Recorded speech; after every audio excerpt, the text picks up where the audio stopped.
안녕하세요. 얼마 전 제 인생의 쓰레기를 싹 해치워버린 대한민국의 한 남성입니다. 우리나라를 포함해 전 세계에 쓰레기가 너무 많아서 골치라고 하죠. 근데 생활 쓰레기는 우리가 노력해서 줄일 수라도 있는데 이 인간 쓰레기들은 우리가 어찌할 수 있는 게 아니다 보니 여간 골치 아픈 게 아니더군요. 그냥 등장할 때마다 처리를 해주는 수밖에 없었어요. 그리고 저는 제 인생에 발견된 쓰레기를 즉각 처리해줬고 지금은 매우 깨끗한 환경 속에서 나의 사랑하는 아들과 함께 지내고 있는 중이랍니다. 다들 짐작은 하셨겠지만 제 인생에서 처리해버린 쓰레기는 바로 아내였어요. 아내는 제 인생에서 다시는 만나고 싶지 않은 사람이 되었는데요. 제가 이 쓰레기를 어떻게 처리를 했는지 지금부터 낱낱이 알려드려 볼게요. 먼저 제 사연을 소개하기에 앞서 저희 어머니를 먼저 소개해 드려야 할 것 같습니다. 왜냐하면 제가 이 쓰레기를 처리해버린 이유가 바로 저희 어머니에게 너무나 큰 상처와 시련을 준 사람이었기 때문입니다. 저희 어머니는 저에게, 아니, 저와 제 여동생에게, 그리고 저희 아버지에게 아주 특별한 분이십니다. 지금도 어떻게 이런 분이 내 어머니가 되셨을까 싶은 생각이 들 만큼 제가 인생에 있어 가장 존경하고 사랑하는 분이기도 한데요. 하지만 처음부터 이런 사이가 되었던 건 아니었습니다. 우리 어머니와 우리 가족에게는 한 가지 비밀이 숨겨져 있어요. 그건 바로 저희 어머니가 바로 제 친어머니가 아니라는 사실이죠.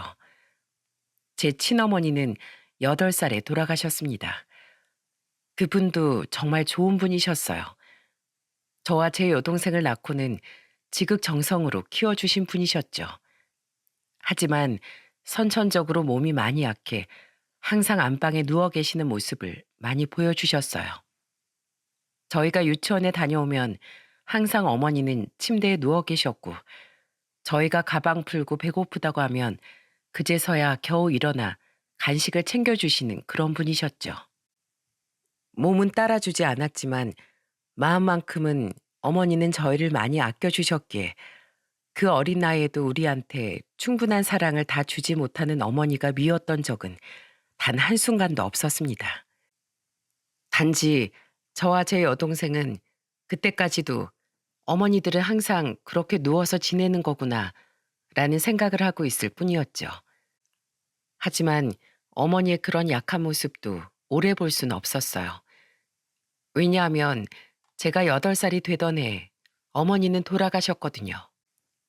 나중에 아버지께 들어보니 어머니는 암이셨다고 했죠. 그렇게 친어머니가 돌아가시고 나서 아버지는 많이 힘들어 하셨어요. 아버지 혼자서 일도 하면서 어린 우리 둘까지 키우는 게 보통 일은 아니잖아요. 그래서 어릴 때부터 저는 아버지를 대신해서 여동생과 함께 집에서 밥도 알아서 해먹고 아버지가 들어오시기 전까지 청소도 해놓는 등 보통의 어린애들은 잘 하지 않는 일들을 많이 하면서 지냈죠.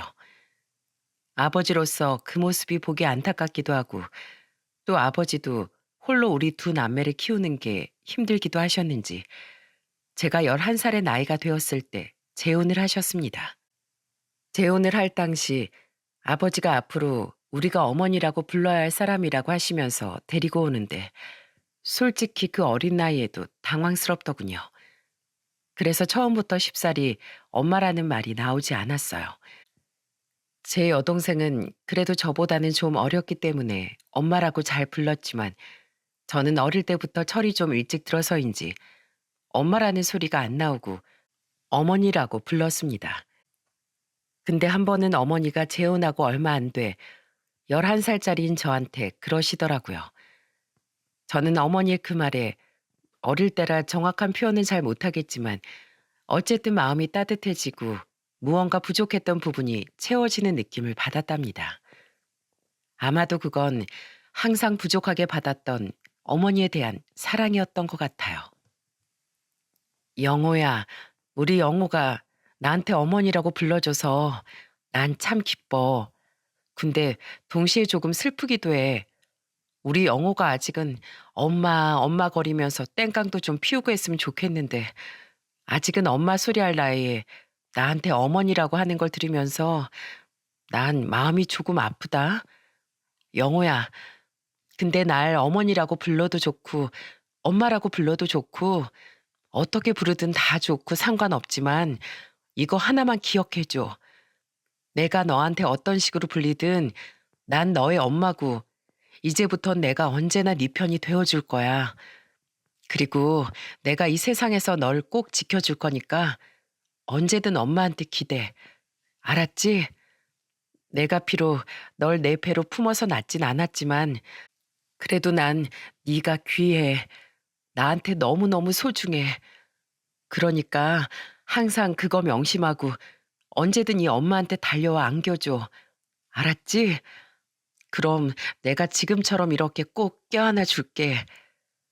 어머니는 이렇게 말씀을 하시면서 저를 꼭 껴안아 주셨습니다. 그때 제가 쑥스러워 말로는 표현을 못했지만 무언가 뭉클하면서 가슴속에 부족했던 무언가가 순식간에 다 채워지는 듯한 기분이 들었어요. 그래서 그때부터 저는 새어머니를 저의 친어머니처럼 생각할 수 있었던 것 같습니다. 어머니는 그분의 말처럼 저와 제 여동생을 친자식처럼 생각하며 아껴주고 사랑해 주셨어요.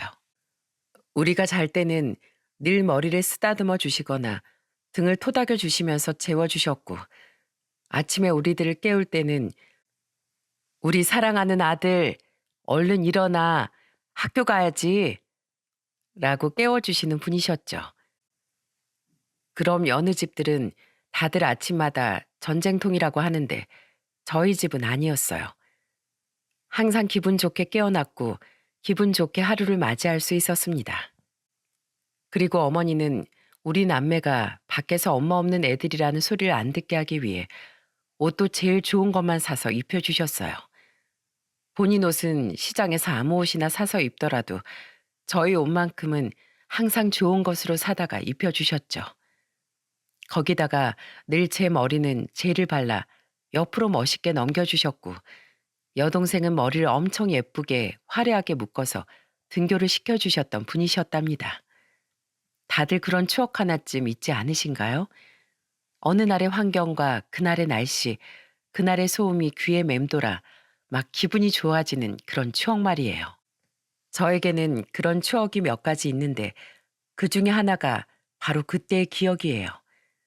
아침에 저는 어머니가 골라주신 옷을 입고 머리는 젤로 멋지게 넘긴 후에 맛있는 아침을 먹고 있으면 어머니는 그때부터 동생 머리를 묶어주시는데 아침마다 동생은 늘 어머니한테 오늘은 어떤 머리가 하고 싶어요?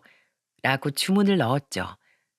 그날도 여동생은 어머니한테 엄마, 나 오늘은 공주머리 할래. 친구들이 공주머리 다 부러워해. 오늘 치마 입고 공주머리 예쁘게 하고 갈 거야. 라고 했고 거기에 어머니는 그래, 우리 공주님 어디 예쁘게 꾸며줘 볼까? 어떻게 해볼까? 어떻게 해야 우리 딸이 제일 예쁘고 공주님 같으려나? 라고 기분 좋게 대답을 해주셨어요. 그때 그 기억이 저한텐 너무 따뜻한 추억으로 남아 있습니다.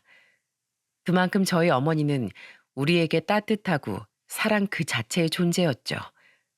하지만 아주 잠깐 그런 어머니를 제가 힘들게 했던 때가 있었어요. 아무리 철이 일찍 들고 새어머니일지라도 사랑을 듬뿍 받으며 자랐다지만 사춘기에 접어드니 괜스레 그 사실이 싫고 짜증이 나더라고요. 어머니는 변함없이 잘해주셨지만 그냥 어린 나이에 친어머니가 너무 보고 싶고 새어머니라는 존재 자체가 싫어서 반항을 많이 하고 새어머니의 마음을 많이 아프게 했었습니다. 그때 마침 질이 안 좋은 친구들과 어울리게 되었고 저는 아주 나쁘게 사고치며 지내는 학생은 아니었지만 매번 집에도 늦게 들어가고 아버지가 보내주신 학원도 수시로 빠지면서 부모님의 속을 좀 썩혔습니다. 그러다가 또래 친구를 저와 제 친구들이 돈을 뺏은 적이 있었는데 그게 학교에서 걸리게 된 사건이 한 번 있었어요. 그래서 밖에서 일하는 아버지는 못 오시고 새어머니가 학교로 오신 적이 있었죠. 그때도 저는 어머니의 마음을 많이 아프게 해드렸습니다. 담임 선생님과 새어머니, 그리고 피해자 학생과 그 부모님이 있는 앞에서 제가 이렇게 말을 했거든요. 아, 나 엄마 없다고 했잖아요. 저 사람 내 친엄마 아니에요. 새엄마라고요. 새엄마인데 뭘 어쩌라고 부른 건데요. 뭐야? 야, 이 자식아. 잘못을 했으면 잘못했다고 빌지는 못할 망정.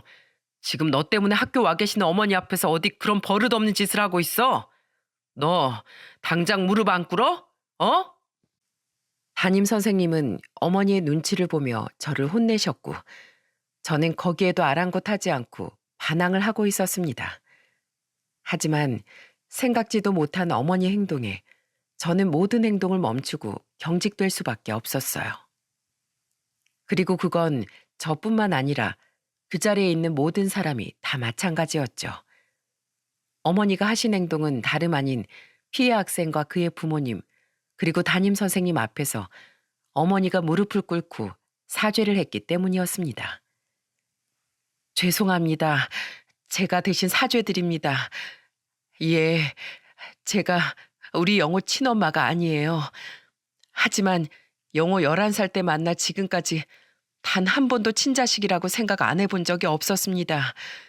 그런데도 제 사랑과 노력이 많이 부족했나 봅니다. 제가 더 분발할게요. 제가 앞으로 더 잘 키워볼게요. 그리고 자식 교육 제대로 못 시켜서 죄송합니다. 제가 부족한 부모라서 그럽니다. 제가 더 노력하겠습니다. 한 번만 용서해 주세요. 부디 우리 영호 넓은 아량으로 용서해 주십시오. 제가 더 단속하겠습니다. 무릎에 고개까지 푹 숙이며 어머니는 진심 어린 사죄를 드렸고 거기에서 모든 사람들이 다 아무 말도 하지 못한 채로 정적만 흐를 뿐이었어요. 결국에 어머니의 진심 어린 사과와 보상으로 저는 용서를 받았지만 그때부터가 진짜 제 마음속에 무언가 돌덩이가 크게 얹혀 있는 것처럼 큰 죄책감을 느껴야 했습니다. 거기다 그날 바로 2차로 집에 가자마자 모든 사실을 다 알고 계시는 아버지가 집에 있는 몽둥이를 가지고 저를 막 때리려고 하는데 그때도 어머니가 대신 막아서던 거 있죠. 여보, 그만해. 영호 반성 많이 했어. 지금 학교에서도 잘못했다고 다 사과하고 오는 길이야. 잘 해결됐고 영호 다시는 안 그러겠다고 했으니까 당신도 그만해요. 영호야, 얼른 아버지께 잘못했다고 해. 얼른. 너 다시는 안 그럴 거잖아. 그치? 얼른 말씀드려. 제가 아무 말 하지 않고 땅만 보고 있자 아버지는 더 화가 나서 저를 때리려고 했고 그때 어머니는 아버지를 말리던 걸 멈추고 아주 놀라운 행동을 하셨습니다. 그건 바로 아버지께 맞을 위기에 있는 저를 감싸 안는 거였죠. 못 때려. 당신 영호 못 때린다고. 나부터 때려, 나부터. 내가 영호 잘못 키운 거니까. 나부터 때리라고. 내가 친엄마만 됐어봐. 우리 영호 이렇게 엇나갈 일 없었어. 다 내 탓이야. 내 탓이라고. 그러니까 때리려면 나를 때려. 저는 따뜻하고 강인한 어머니의 품과 다급히 이야기하는 그 외침에 순식간에 눈물이 났습니다. 그리고 저를 향한 어머니의 사랑이 진짜였다는 게 깨달아지면서 그제서야 저는 내가 도대체 무슨 짓을 하고 돌아다녔던 건가 하고 후회가 되기 시작했어요. 그래서 그 자리에서 무릎을 꿇고 엉엉 울면서 말했습니다. 엄마, 죄송해요. 엄마, 제가 잘못했어요. 엄마 마음 아프게 해서 죄송해요. 다신 안 그럴게요. 엄마 마음 아프게 안 할게요. 나쁜 친구들이랑도 그만 놀게요. 죄송해요, 엄마. 죄송해요. 저는 그날 처음으로 엄마라고 부르며 엉엉 울며 사과를 드렸고 어머니도 그때 제가 엄마라고 부르는 것에 대해 감격을 하면서 꺽꺽 울며 저를 더 깊이 안아주셨어요. 그렇게 우리 모자는 관계가 회복이 되었고 저는 그날로부터 반항을 접고 다시 어머니를 잘 따르는 착한 아들로 돌아갈 수 있었습니다. 그게 제가 중학교 2학년 때 이야기랍니다. 물론 크면서 저는 다시 어머니라고 불렀지만 한참 동안은 엄마라고 부르며 스스럼 없이 지냈습니다. 저는 크면서도 어머니의 도움을 정말 많이 받았어요. 고등학교를 졸업하기 전에 저는 유학이 너무 가고 싶었습니다. 근데 당시에 아버지가 반대를 많이 하셨어요. 너무 가고 싶어서 정말 매일같이 아버지를 설득했지만 도저히 들어지지가 않았죠. 근데 얼마 안 돼 저는 유학길이 결정되었습니다. 어떻게 된 거냐고요? 그날도 어머니가 어김없이 나서 주셨거든요. 어머니는 제가 유학을 너무 가고 싶어 하니까 아버지를 같이 설득시켜주기 위해 유학 프로그램을 정말 촘촘하게 다 알아보고는 아버지에게 가지고 가 직접 설득을 해주셨어요. 그래서 덕분에 대학생 때부터는 공부할 수 있었고 그곳에서 박사 학위까지 따고 한국에 돌아와 대학 교수가 될 수 있었죠. 유학 시절에는 어머니가 틈틈이 와서 반찬도 만들어주고 뒷바라지를 다 해주셨어요. 제가 시험 기간에는 제 옆에만 붙어 있으면서 밥 해주고 빨래해주고 청소해주며 케어를 다 해주셨죠. 덕분에 저는 성적도 좋게 대학을 졸업할 수 있었습니다. 한국으로 돌아와 대학 교수가 되었을 때 비록 초창기라 시간제 교수였어도 어머니는 눈물까지 흘리면서 기뻐해 주셨어요. 아이고, 장하다. 너무너무 장해, 우리 아들. 내 아들이 교수라니. 이 엄만 꿈만 같다. 정말 꿈만 같아. 앞으로도 탄탄대로 길만 걷자. 저는 그렇게 교수가 된 것만으로도 저는 어머니께 작지만 나름의 효도를 하게 된 것 같아 뿌듯했습니다. 그리고 남은 효도는 좋은 여자 만나 행복하게 잘 사는 모습 보여드리는 게 진짜 효도라고 생각했죠. 그리고 그때 마침 제가 대학 교수가 되자마자 지인을 통해 소개팅이 들어오길래 받았어요. 소개팅을 통해 제 아내를 만났고 아내는 활발한 사람이었죠. 성격도 좋아서 주변에 친구들이 많은 사람이었어요. 게다가 어른들한테도 잘하고 어른에 대한 공경심도 있는 사람인지라 제 어머니한테 잘하는 사람이었기에 더 마음에 들었습니다. 연애를 1년 좀 넘게 했는데 우리 어머니 아버지 생신도 다 챙기고 집에 행사가 있으면 같이 가서 음식 만드는 것도 거드는 등 싹싹하게 정말 잘해줬어요. 그리고 금세 우리 어머니와도 친하게 지내는 걸 보면서 앞으로 우리 어머니랑 좋은 친구가 되어줄 것 같기도 해서 결혼을 했죠. 근데 막상 결혼을 하고 나니 결혼 전에는 볼 수 없었던 아내의 새로운 모습들을 보게 되었고 그 모습들은 무척이나 저를 당황스럽게 했어요. 왜냐하면 아내는 말을 좀 많이 개념 없이 하는 사람이었거든요. 분명 결혼 전에는 아내는 항상 말도 조심스럽게 하고 어른도 공경하는 사람이었는데 결혼을 하고 나서 보니까 전혀 아니었죠. 그리고 그 막말이 대부분 우리 어머니에게 나와 저를 더더욱 화나게 만들었어요. 저희 어머니는 매우 검소한 사람이라서 같은 옷도 막 10년씩 입는 분이셨습니다. 그래서 젊은 시절에 한 번씩 특별한 날에 산 명품 옷들은 기본 2, 30년씩 입은 것도 있을 정도였죠. 특히 아버지랑 연애할 시절에는 아버지가 사준 명품 코트가 있었는데 그게 너무 소중하다면서 30년째 보관해서 입고 계셨죠. 그때 당시 유행하던 스타일이라 지금은 조금 촌스러울 수 있는데 유행은 돌고 도는 거라 제가 봤을 땐 나름 지금 입어도 괜찮아 보였어요. 근데 제 아내가 어머니가 그 코트를 입은 옷을 보더니 갑자기 깔깔거리면서 웃는 게 아니겠어요? 그러면서 하는 말이 아주 기가 찼습니다. 어머니, 요즘 누가 그런 스타일을 입어요? 어머나, 이거 도대체 몇십 년대 패션이야. 이거 딱 봐도 오래되어 보이는데, 어머님, 구질구질하게 이런 거 입지 마세요. 아무리 명품이라지만 요즘 예쁜 옷들 많잖아요. 명색이 교수 아들 둔 어머니인데 품위 있게 좀 사셔야지. 이런 구지옷 같은 거 입고 다니시면 어떡한데요? 돈이 없어서 그러시는 거면 나가서 알바라도 하세요. 요즘은 나이 든 사람들도 알바할 수 있는 거 많이 있던데. 우리 어머님은 가만 보면 은근 게으르시다니까.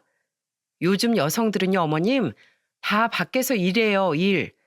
어머님처럼 그렇게 집에서 탱자탱자 놀지 않는다고요. 그 말을 들은 어머니는 무척이나 당황스러워 하셨습니다. 그리고 저는 화가 났어요. 그래서 아내를 혼을 냈죠. 그리고 아버지도 그때 거기 같이 계셨었기에 함께 거들어서 아내를 혼을 냈습니다. 당신, 지금 시어머니한테 말하는 뽐새가 그게 뭐야? 저 코트, 아버지가 30년 전에 어머니 사드린 코트야. 너무 소중하다면서 지금까지 아껴 입으시는 건데 그걸 비웃으면서 깔깔거려? 그리고 당신이 뭔데 어머니한테 밖에 나가 알바를 하라 말아야? 어디서 배워먹은 버르장머리냐고. 당장 사과드려, 어서. 그래, 미야. 말실수가 너무 크다. 전엔 안 그러더니 요즘 결혼해선 왜 이렇게 네 시어머니를 막대하냐? 친딸처럼 생각해준다고 해서 너무 막하는 거 아니냐? 당장 사과드려라. 네 남편 아니었으면 너 오늘 나한테 한 소리 크게 들었을 거다. 저와 아버지의 큰 소리에 아내는 갑자기 울먹거렸어요. 그러면서 하는 대답이 더 가관이었죠.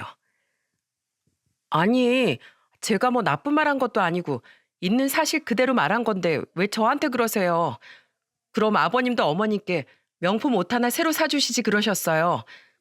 아버님이 안 사주니까 어머님이 30년째 같은 옷만 입으시는 거 아니에요? 그리고 당신도 너무해. 죄송해요. 저 오늘 같이 외식 못 하겠어요. 집에 갈래요. 아내는 그렇게 말해버리고는 삐진 채로 집으로 가버렸어요. 그날은 부모님 모시고 밖에서 외식을 하려고 했던 거였는데 다 파토가 나고 말았던 거죠. 그날 이후로 집에 가서 얼마나 싸웠는지 모릅니다. 하지만 아내의 문제 행동은 전혀 개선이 되지 않고 있었어요. 제가 40대가 넘어간 이후 저는 드디어 대학교에서 정식 교수가 되었습니다.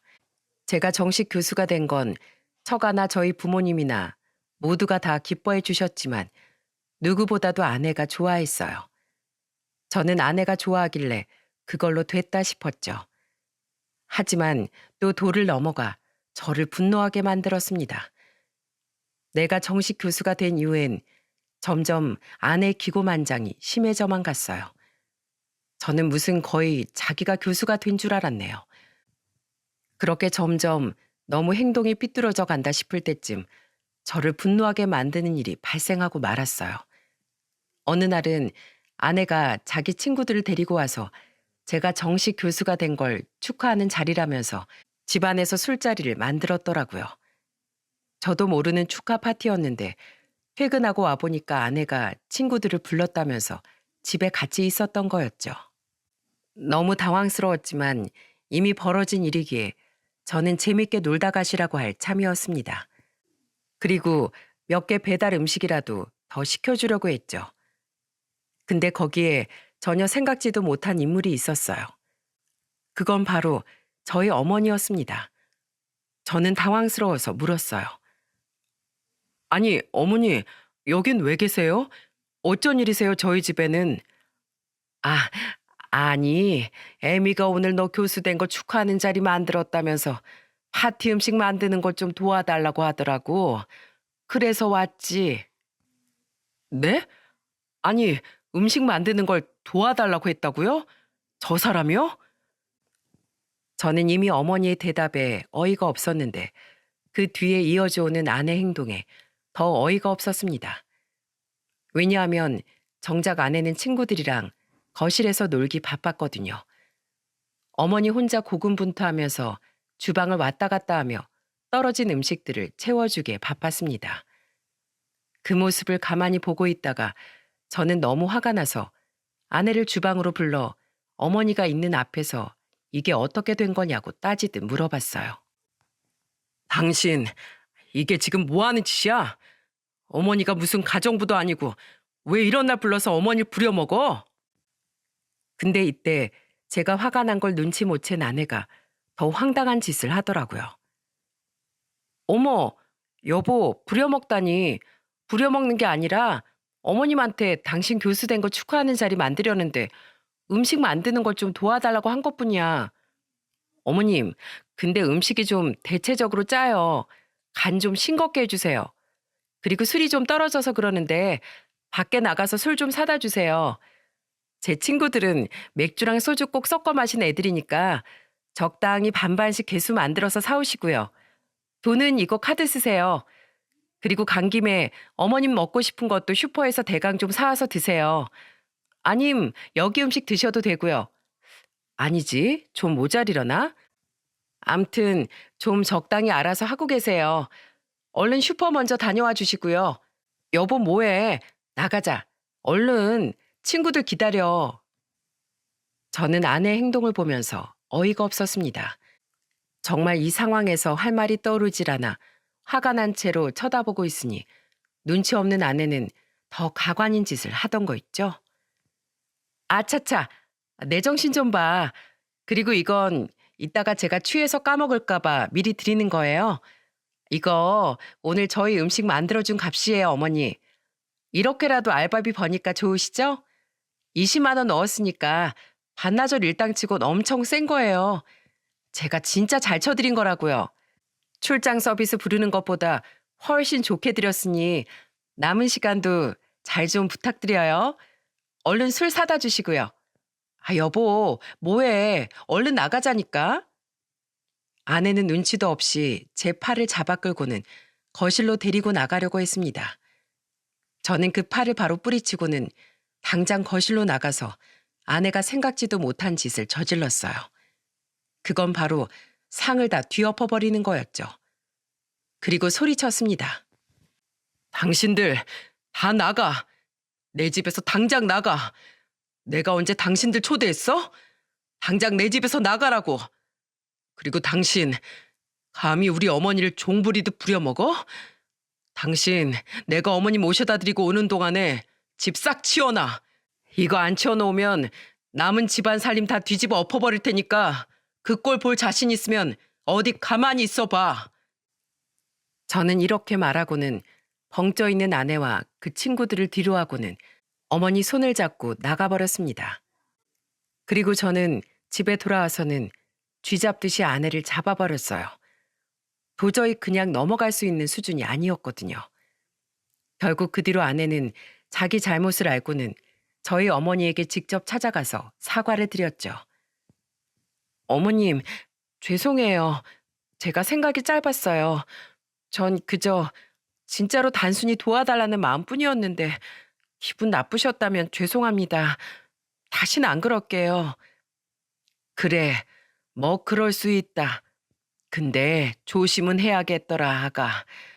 내가 널 정말로 친딸로 생각하고 받아들이긴 했다만 내 딸도 나한테 그렇게 나네. 나 네 시애미지 네 종이 아니다. 다신 그러지 마라. 그리고 그날 나한테 준 돈 내가 경황이 없어서 네가 그날 주머니에 막 꽂아 넣어놔서 빼는 걸 깜빡하고 가지고 왔는데 다시 돌려주마. 그리고 다신 이런 짓 하지 마라. 그럼 그땐 나도 너한테 정말로 화낼 거야. 알았니? 네, 네 어머님 다신 안 그럴게요. 아내는 울면서 반성하는 기미를 보였고 그렇게 그 사건은 일단락이 된 듯 했습니다.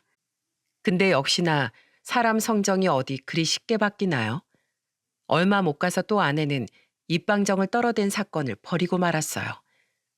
저에게는 동생이 여동생 말고 한 명 더 있었어요. 바로 새어머니와 아버지 사이에서 태어난 막내 아들이 있었죠.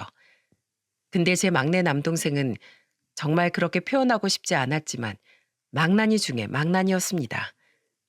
어릴 때부터 나쁜 친구들이랑 몰려다니길 좋아했는데 커서도 일은 제대로 안 하면서 맨날 남들 돈 뜯어먹으면서 이리저리 사고치고 다니는 놈이었어요. 그때 당시도 또 막내 아들이 사고를 쳐서 어머니가 힘들어하셨는데 거기에다 대고 아내가 막말을 시전했죠. 어머님, 그러니까 자식 농사를 잘 지으셨어야죠. 자식을 보면 그 부모를 안다고 그랬어요. 다 그게 어머님 업보인 거예요, 업보. 우리 아들 보세요. 우리 하민이는 유치원에서 벌써부터 선생님들이 모범생 낳았다고 나중에 의사 되겠다고 난리라니까요. 그게 다 누구 업보겠어요? 제 업보지. 그러니까 어머님, 뭐가 잘못됐나 좀 돌아보세요. 다 어머님한테 문제가 있어서 그런 거예요. 막내 도련님이 괜히 그러는 게 아니라고요. 아내의 말을 듣는데 그때는 여동생이 옆에 같이 있다가 그 말을 듣고는 노발대발 화를 막 냈습니다.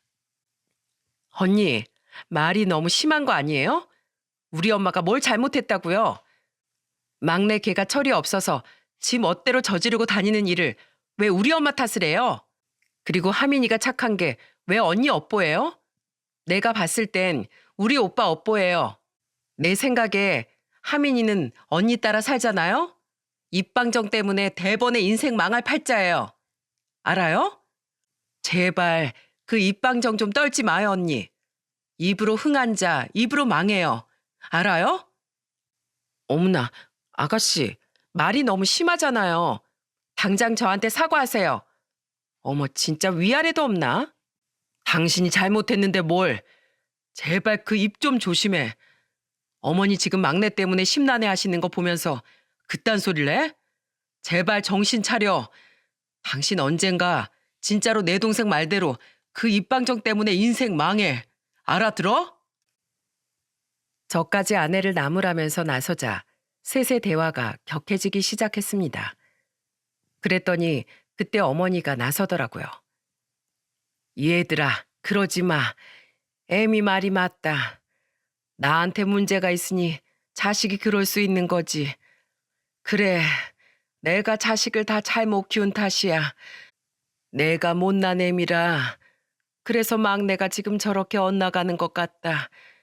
참, 이걸 어쩌면 좋을꼬. 난 이만 들어가 보련다. 괜히 나 때문에 싸우지들 말고 너네도 나 걱정 말고 이제 그만 집으로들 가서 쉬어라. 어머니는 시무룩한 채로 방으로 들어가셨어요. 저는 그날 집으로 돌아가서 아내와 대판 싸웠고 그 일로 인해서 한 일주일 동안을 냉전인 상태로 보냈죠. 그러다가 어머니 생신 때는 더 어이없는 일이 기다리고 있었습니다. 아내가 웬일로 어머니 생일 선물이라면서 쇼핑백을 한 보따리 가지고 부모님 집으로 가더라고요. 가면서는 콧노래까지 부르길래 저는 오늘따라 왜 이렇게 기분이 좋은가 했어요. 그러면서 집으로 가자마자 어머니한테는 생신 선물이라며 온갖 유세를 떨면서 드리더라고요. 어머님, 생신 축하드려요. 이거 제 선물이에요. 진짜 저 이거 한 보따리 준비하느라 힘들었어요. 이번에 좀 노력했네요, 제가. 그쵸? 어서 풀어보세요. 제가 어머님 드리려고 옷 잔뜩 준비했어요. 맨날 어머님 옷 후줄근한 거 입고 다니셔서 제가 영 마음에 걸려서 이번에 한번 준비해 본 거예요. 얼른 풀어보세요. 아내의 말을 들으면서 우리는 다 웬일이냐는 표현을 하면서 한껏 기대를 하며 그 선물을 풀어보시라고 했어요. 어머니도 기대를 하며 가족들 앞에서 그 선물을 풀어보셨고 이내 우리는 아내 빼고 그 자리에 있는 모두가 다 경악을 해야 했습니다. 왜냐하면 그 옷의 정체가 우리를 경악할 수밖에 없게 만들었거든요. 옷은 새 옷이 아니었고 헌옷도 그런 헌옷이 없겠다 싶을 정도로 완전히 거적대기 같은 옷이었는데 공짜로 줘도 안 입을 만한 옷들이었습니다. 근데 거기에서 낯익은 옷이 몇 개 있길래 제가 물어보니 아내가 대답하는 그 옷의 정체를 알고 나서 모든 가족이 다 분노를 하게 되었죠. 그 옷의 정체는 바로 아내가 집에서 입지 않는 버리려고 모아둔 자기 옷이었던 거였어요. 당신 미쳤어? 어디서 당신이 입던 거, 그것도 이 거적대기 같은 것들을 가지고 와서 생신 선물이라고 들이밀어? 아니, 어머님 옷 오래된 것도 잘 입으시잖아. 그래서 내 옷 중에서 골라서 드린 건데 왜? 이거 헌옷 기부하는 곳에다가 보내려다가 어머님 드리는 거야. 다 입을 만한 옷들인데 왜 그래? 이거 봉사활동 같은 데 갈 때 가지고 가면 너도 나도 한장에서 가지고 가는 옷들이야. 심지어 어머님이 입는 옷들보다 다 비싼 것들이라고. 당신 그걸 말이라고 해? 당장 다 저리 치워.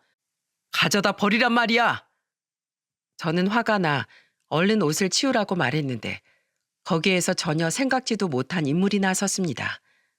바로 저희 어머니였죠.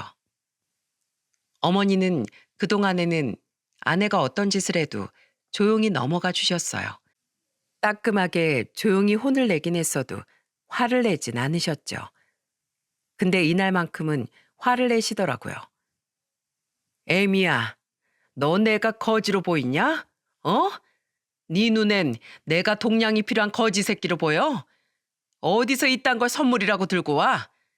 차라리 그냥 왔으면 오히려 나 보러 와줬다고 고마워라도 했을 거다. 네 얼굴 보고 싶지도 않다. 이딴 거 너나 입어. 그리고 도저히 못 입고 버릴 것 같으면 나한테 가져다 버리지 말고 니네 엄마한테나 가져다 버려. 나도 새 옷 입을 줄 안다. 내가 못 입어서 안 입는 줄 알아? 한 푼이라도 더 아껴서 너네한테 쓰려고 안 쓰는 거야. 알아? 네 자식 옷이며 신발이며 내가 사다 주는 것 중에 하찮은 게 있디? 어? 너 그러는 거 아니다. 정말 그러는 거 아니야. 어머니는 처음으로 아내에게 화를 내셨어요. 그때 아내는 자기 시어머니의 처음 보는 모습에 깜짝 놀랐는지 딸꾹질까지 하더군요. 그러더니만 다시 본래 모습으로 돌아와서는 되려 서운하다고 말해버리고는 나가버리던 거 있죠? 참 기가 찼습니다. 내 아내지만 정말 싫더라고요. 내가 왜 이런 아내와 살아야 하는 건가 골이 다 아플 지경이었어요. 하지만 그건 아무것도 아니었죠. 왜냐하면 진짜 사건은 그 뒤에 일어났거든요. 또 그렇게 어머니의 생신이 안 좋게 넘어가게 되고 둘의 냉전이 이어지면서 명절이 다가왔습니다. 그리고 그날 결정적인 사건이 터져버렸죠. 저와 아내 사이에서는 7살 된 아들이 있었어요. 근데 그 아들이 온 가족 앞에서 당혹스러운 말을 하는 게 아니겠어요? 그것도 자기를 제일 예뻐해주는 할머니에게로 가서 말이죠. 할머니, 있잖아요. 계모가 뭐예요? 계모가 누구예요? 엄마가 계모 주제에 시어머니 대접받고 싶은가 보네. 라고 했어요. 엄마가 막 화내면서 그랬어요. 엄마는 잘 싸우나 봐요. 엄마가 맨날 계모 싫다고 제발 이 집에서 떠나버렸으면 좋겠다고 했어요. 뭐라고? 하민아, 엄마가 그랬어? 네 앞에서? 너한테 그런 말을 했어? 아니요. 나한테 그런 게 아니라 엄마 친구랑 통화하면서 그랬어요. 계모가 꼴 보기 싫대요. 빨리 죽어야 엄마가 편하게 살 것 같다고 했어요. 엄마가 그 말할 때 눈이 막 악당 같아 보였어요. 막 화냈어요. 그 말을 직접 들은 어머니와 그곳에 있는 모든 가족들은 제 아들 하민이가 하는 소리를 듣고는 식겁을 했습니다. 물론 이건 아내도 마찬가지였죠. 알고 보니 그동안 아들 앞에서 아내는 저희 어머니 욕을 그렇게 한 거였고 그걸 알게 되면서 그 자리에 있는 모두가 다 발칵 뒤집히게 되었습니다. 어머니, 그게 어떻게 된 거냐면요. 죄송해요. 제가 실수했어요. 제가 잘못했어요. 그러려고 그런 게 아니라, 아, 아니, 그게, 아니, 제가 잠시 미쳤었나 봐요. 죄송해요, 어머니. 잘못했어요. 아내는 무릎까지 꿇고는 싹싹 빌면서 말했어요. 하지만 그 누구도 거기에서 아내의 사과를 받아주지 않았죠. 저는 거기에서 아내와 더는 같이 살 이유도 느끼지 못했습니다. 네가 아주 작정하고 내 아내를 무시하고 사는구나. 됐다. 꼴 보기도 싫다. 내가 너 꼴 보기 싫어. 넌 내 며느리 아니야. 당장 나가. 앞으로는 다시 내 집에 발 들이지도 마라. 넌 내 며느리 아니다. 나가. 네 얼굴 보고 있으면 내가 여기서 더 뭐 할지 모르겠으니까 못 볼 걸 보고 싶지 않으면 당장 나가라고. 아버지는 잔뜩 화가 난 채로 말씀하셨고 결국 아내는 그대로 쫓겨나고 말았습니다. 근데 더 어이가 없던 건 아내는 집에 가서 투덜거리기만 할 뿐 반성의 기미가 전혀 보이지 않았다는 거예요. 저는 그 모습을 보고 더는 같이 못 살겠다는 생각이 점점 더 확고해지기 시작했죠. 그렇게 이혼을 생각하고 있었을 때 생각지도 못한 일을 겪으면서 아내와는 끝내 이혼을 할 수밖에 없었습니다. 아내와 이혼을 계속해서 고민하고 있을 때 어느 날 막내 동생한테 연락이 왔어요. 그리고 다짜고짜 하는 말이 어이가 없었죠. 형, 아내 단속 잘해. 형수 내가 보니까 무서운 사람이더라. 뭐? 무슨 말이야? 알아듣게 말해. 아, 이걸 공짜로 말해줘야 하나 말아야 하나? 저는 또 남동생에게 무슨 일인지 말하라고 다그쳤고 그 뒤로 남동생에게 들은 이야기로 인해 저는 큰 충격적인 이야기를 들어야만 했어요. 왜냐하면 남동생이 말해준 충격적인 이야기는 제 아내가 바람을 피고 있다는 이야기였거든요. 평소 아내는 명예욕이 아주 심한 사람이었는데 강남에서 한 잘 나가는 의사랑 바람을 피우고 있었던 거였어요. 그걸 제 남동생이 잘 다니는 강남에 고급 술을 파는 바가 있었는데 거기에서 제 아내가 강남에서 병원하는 의사와 바람 피는 현장을 딱 목격을 한 거였어요.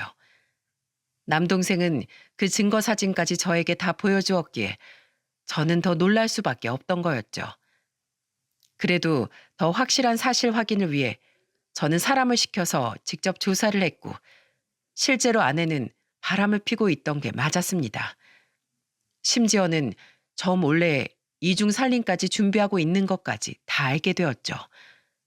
아내가 새집까지 왔다 갔다 하는 사진까지 모두 다 포착이 되고 나자 저는 정말 어이가 없었고 내가 지금껏 이런 사람이랑 결혼 생활을 하고 있었구나 라는 허탈감에 자괴감까지 들더군요. 저는 모든 증거들을 가지고 아내에게 갔습니다. 근데 더 웃긴 게 뭔지 아시나요? 바로 아내의 반응이었습니다. 당신 이거 설명해. 이거 다 뭐야? 당신 이런 사람이었어? 이런 사람이었냐고. 그래, 나 이런 사람이었다. 꼴랑 교수 월급으로 뭐 볼 게 있다고 내가 너랑 사니? 나 당신이랑 이혼하고 이 사람이랑 재혼할 거야. 이 사람 강남에서 의사하는 사람이야. 돈이 얼마나 많은 줄 알아?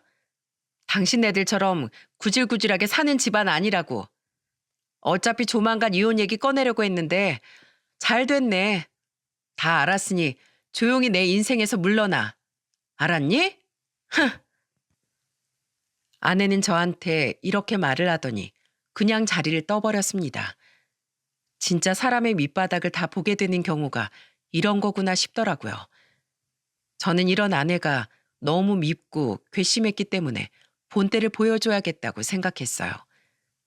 그래서 위자료에 양육권까지 싹 다 받아냈고 그 상간남한테까지 위자료 소송을 걸어서 받을 수 있는 돈은 최대한 다 끌어모아서 받도록 했죠. 그렇게 결국 이혼에 성공을 했고 저는 아이도 데리고 올 수 있었고 돈도 지킬 수 있었답니다. 근데 그 뒷이야기가 진짜예요. 저는 그날 아내가 이혼하기 전 마지막 만남에서 사람의 밑바닥을 다 봤다고 생각했는데 그게 아니었습니다. 진짜 밑바닥은 그제서야 나왔거든요. 제가 집에서 아들과 함께 있는데 저에게 전화가 왔습니다.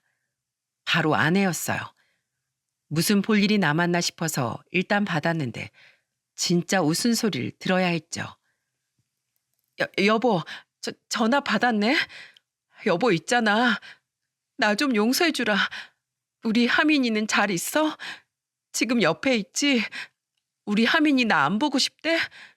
여보, 내가 진짜 미쳤었어. 내가 당신이랑 하민이를 두고 무슨 짓을 한 건지 모르겠어. 나 그 인간이랑 헤어졌어. 나 다신 그 의사놈이랑 안 만날 거야. 그러니까 우리 다시 합치자, 여보. 어? 제발, 나 지금 당신이 너무 필요해. 우리 하민이가 너무너무 보고 싶어. 뭐라는 거야, 이 여자가. 그렇게 그 돈 많은 의사가 좋다고 쫓아갈 땐 언제고 이제 와서 용서를 해달래? 우리 집 구질구질해서 싫다며? 아니야. 그건 내가 진짜 미쳐서 그랬던 거야. 나 실은 당신이 너무너무 필요해. 그게 있지. 그 인간 진짜 나쁜 놈이었어. 내가 당신한테 줄 위자료랑 양육비까지 줘야 한다니까 바로 날 버리는 거 있지? 그리고 내가 빚이 좀 있어. 그것도 나 정말 억울해. 어떻게 보면 그거 다 당신 때문이라고. 당신 동생이 내가 바람 피는 거 알고 나서 증거 사진 찍어서는 당신한테 다 보여줄 거라면서 협박했어. 그래서 자기 입막음 하고 싶으면 돈을 내놓으라고 그랬다고. 처음엔 1,000만 원, 그 다음엔 800만 원. 그렇게 조금씩 해서 가지고 간 게 5천만 원이야. 그게 말이 돼? 나한테 그 돈이 다 어딨어. 다 대출받아서 줬는데 마지막엔 내가 진짜로 없다고 하니까 나 골탕 먹인다고 당신한테 쪼르르 가서 다 밝힌 거라고. 이러니까 다 당신 때문이지. 당신만 아니었어 봐. 내가 그 돈 썼나. 빚질 일도 없었다고. 이야, 네가 아직도 정신을 못 차렸구나. 저기요, 애 보기 창피하지도 않으세요? 하민이가 당신 뭘 보고 배우겠어? 나 진짜 당신이랑 이혼하길 잘했다. 우리 하민이 이런 걸 못 보게 해서 정말 다행이야. 이 봐요. 당신이 바람만 안 피웠어도 당신 이렇게 인생 망하지 않았어. 그게 다 당신 업보인 거야. 알아? 자기 인생 자기가 다 망쳐놓곤 어디다 대고 내 탓이래. 제발 정신 차려. 그리고 인생 똑바로 살아. 다시 한 번만 더 나한테 전화해서 쓸데없는 소리 해봐. 진짜 가만 안 둬? 저는 이렇게 이야기를 하고는 전화를 끊어버렸습니다. 근데 그 이후에 제가 전화를 받지도 않고 안 만나주니까 저희 부모님한테까지 찾아갔더라고요. 아버지 말로는 어머니 다리를 붙잡고는 당신 막내 아들 때문에 빚졌으니까 그거 다 돌려달라고 아주 생떼를 부렸다고 하더군요. 그래도 안 통하니까 그때부터는 싹싹 빌기까지 했다는데 저희 어머니도 옛날 같았으면 그 빚도 다 갚아주시고 어떻게든 아내한테 돈을 주려고 하셨을 테지만 워낙에 아내에게 당한 것도 많았고 막내 동생도 더 사고치는 거 수습해 줬다간 인생을 더 개차반으로 만들게 될 것 같아서 일절 아무것도 안 해주셨다고 하더라고요. 그래도 막 생떼를 부리면서 아예 그 자리에 들어눕기까지 한 아내 때문에 결국엔 경찰을 불러 내쫓아버렸다고 하셨어요. 정말 그야말로 완전히 망해버린 한 여성의 인생이었습니다. 그 뒤로는 아내는 결국 저에게는 이혼을 당하고 그 의사 남자친구에게는 버림을 받은 채로 남은 거라곤 어마어마한 빚밖에 없었어요. 지금은 빚쟁이가 되어 친정 부모님 집에 지내면서 빚만 갚으며 생활을 하고 있는 듯 하더라고요. 그리고 자신도 당한 게 억울했는지 자기도 내 막내 동생에게 당했기에 협박의 사기죄로 막내 동생을 고소했었죠. 하지만 돈을 돌려받고 싶어도 동생이 이미 돈을 다 써버린 상황이었기에 돌려받을 수가 없었습니다. 그대로 날려버리게 된 거죠. 그 뒤로는 남동생이 또다시 부모님이나 저나 여동생한테 법적인 처벌을 면할 수 있도록 돈을 달라고 했지만 둘이 문제를 일으킨 거니까 둘이 알아서 해결을 하라며 누구 하나도 도와주지 않았습니다. 결국엔 그래서 협박죄로 법적인 처벌을 받게 되었어요. 저는 이혼을 하고 나서 아이와 같이 부모님 집으로 들어가서 사는 중입니다. 아내가 찾아오기 전까진 집 문제가 해결되지 않아 따로 지내고 있었는데 지금은 원래 살던 집을 다 처분하고는 부모님과도 새로운 집으로 이사를 가서 잘 지내고 있는 중이에요. 제 아들 하민이는 엄마 없이도 잘 지내고 있고 대신 여동생이 틈틈이 와서 조카들이랑 같이 놀러도 가면서 잘 돌봐주고 있는 중이죠. 처음에 부모님은 아내가 바람을 피웠다는 이야기와 거기에 남동생이 얽혀 있다는 내용을 듣고 충격을 크게 받으셨지만 워낙에 아내도 남동생도 막장이었기에 두 분 다 두 손 두 발 다 들고는 차라리 이 기회에 이혼할 수 있어서 다행이라며 긍정적으로 받아들이셨습니다. 그 뒤로는 저를 많이 위로해 주시고 우리 하민이도 아껴주시면서 네 명이서 잘 지내고 있는 중이랍니다. 저는 부모님과 같이 살면서 그동안 하지 못했던 효도들을 하고 있는 중이에요. 우리 자식들 뒷바라지 해주느라 여태 두 분이서 따로 여행 한번 못 가보셨기에 이번에 동생네 부부와 함께 돈을 모아 효도 여행을 보내드렸답니다. 그렇게 저희는 아내가 없는 그리고 남동생도 신경 쓰지 않는 자유로운 날들 속에서 편하게 지내고 있는 중이에요. 여러분, 제가 이 글을 쓰게 된 이유는 누구든 우리가 함부로 할 수 있는 존재는 없으니 어떤 존재든 소중하게 대하며 살았으면 하는 마음 때문이었어요. 제 사연을 통해 혹시라도 지금 누군가에게 무시를 당하고 있다면 위로를 받으시고 반대로 누군가를 무시하고 계시다면 그게 다 자신에게 험하게 돌아올 수 있으니 지금이라도 돌이키셔서 상대방과 잘 지내셨으면 좋겠습니다.